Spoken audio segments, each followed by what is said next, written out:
దిమ్మ తిరిగే record set చేసిన పుష్ప 2 ఐకాన్ స్టార్ నట విశ్వరూపం brilliant and genius director Sukumar అద్భుతమైన టేకింగ్ మిస్మరేజింగ్ కథనాలు వెరిసి Pushpa 2 the rule box office వద్ద కలెక్షన్ సునామీ సృష్టిస్తుంది. సరికొత్త రికార్డులు మోతమోగిస్తూ ఇండియన్ సినీ చరిత్రలో పుష్ప 2 సరికొత్త అధ్యయనం లిఖిస్తుంది.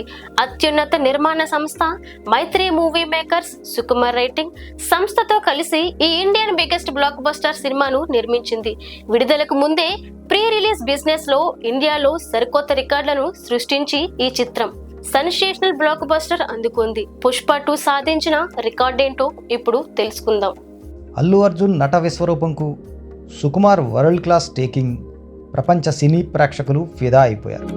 ముఖ్యంగా ఇండియాలో ఈ చిత్రం సృష్టించిన రికార్డుల పరంపర ఆకాశమే హద్దుగా ఉంది. సినిమా తొలి రోజు నుంచే మొదటి రోజు, రెండవ రోజు, మూడవ రోజు, నాలుగవ రోజు, ఐదవ రోజు ఇలా వసూళ్లలో వరుసగా ఇండియా ఆల్ టైమ్ రికార్డులు సృష్టించిన ఈ చిత్రం తాజాగా 6 రోజుల్లో 1000 కోట్లకు పైగా వసూలు చేసి ఇండియన్ సినిమా చరిత్రలోనే అత్యంత వేగవంతంగా 1000 కోట్లు కలెక్ట్ చేసిన తొలి చిత్రంగా సరికొత్త రికార్డును నెలకొల్పింది.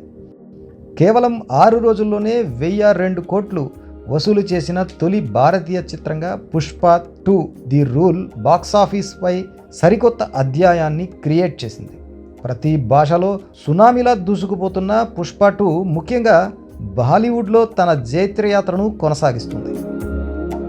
బాలీవుడ్లో హిందీలో 6 రోజులకు 375 కోట్లు కలెక్ట్ చేసి ఇప్పటి వరకు ఇంత త్వరగా అంటే కేవలం 6 రోజుల్లోనే 375 కోట్లు కలెక్ట్ చేసిన తొలి హిందీ చిత్రంగా నిలిచింది.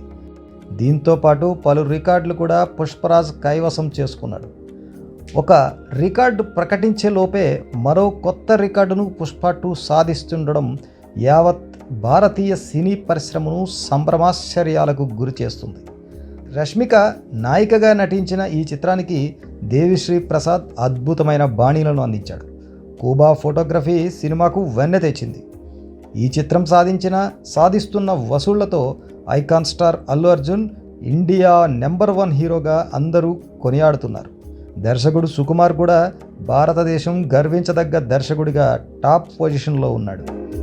మరి ఫుల్ రన్లో పుష్పరాజ్ ఇంకెన్ని రికార్డులు సెట్ చేస్తాడో చూడాలి మరి.